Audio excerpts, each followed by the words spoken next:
حدیث نمبر 2902۔ عقبہ بن عامر جہنی رضی اللہ عنہ سے روایت ہے کہ نبی اکرم صلی اللہ علیہ وسلم نے فرمایا، اللہ تعالیٰ نے مجھ پر ایسی آیات نازل کی ہیں جیسی کبھی نہیں دیکھی گئی ہیں، اور وہ یہ ہیں: قل اعوذ برب الناس اور آخر صورت تک، اور قل اعوذ برب الفلق آخر صورت تک۔ امام ترمذی کہتے ہیں یہ حدیث حسن صحیح ہے۔ حدیث نمبر 2904۔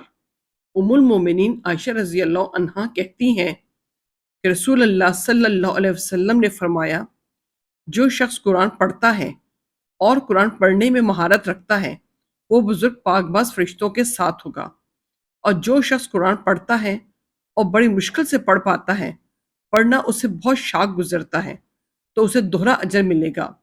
امام ترمذی کہتے ہیں یہ حدیث حسن صحیح ہے۔ حدیث نمبر 2908۔ عثمان بن عفان رضی اللہ عنہ کہتے ہیں کہ رسول اللہ صلی اللہ علیہ وسلم نے فرمایا، تم میں سب سے بہتر یا تم میں سب سے افضل وہ شخص ہے جو قرآن سیکھے اور سکھلائے۔ امام ترمذی کہتے ہیں یہ حدیث حسن صحیح ہے۔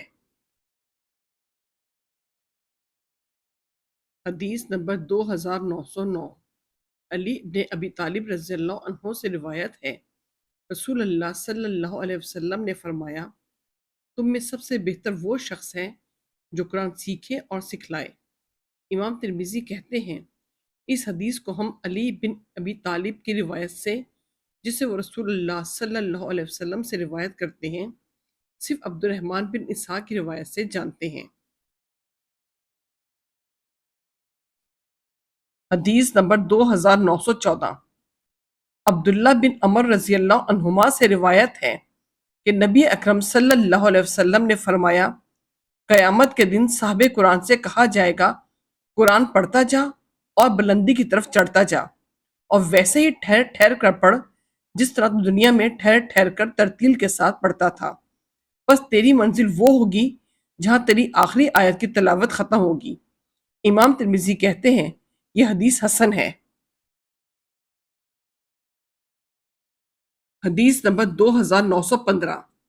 ابو ہریرہ رضی اللہ عنہ سے روایت ہے کہ نبی اکرم صلی اللہ علیہ وسلم نے فرمایا، قرآن قیامت کے دن پیش ہوگا، بس کہے گا، اے میرے رب، اسے یعنی صاحب قرآن کو جوڑا پہنا، تو اسے کرامت، عزت و شرافت کا تاج پہنایا جائے گا۔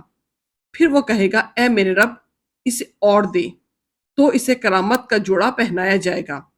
پھر وہ کہے گا، اے میرے رب، اس سے راضی و خوش ہو جا، تو وہ اس سے راضی و خوش ہو جائے گا۔ اس سے کہا جائے گا، پڑھتا جا اور چڑھتا جا، تیرے لیے ہر آیت کے ساتھ ایک نیکی کا اضافہ کیا جاتا رہے گا۔ امام ترمذی کہتے ہیں یہ حدیث حسن صحیح ہے۔ حدیث نمبر 2917۔ عمران بن حسین رضی اللہ عنہ سے روایت ہے کہ وہ ایک قصہ گو کے پاس سے گزرے جو قرآن پڑھ رہا تھا۔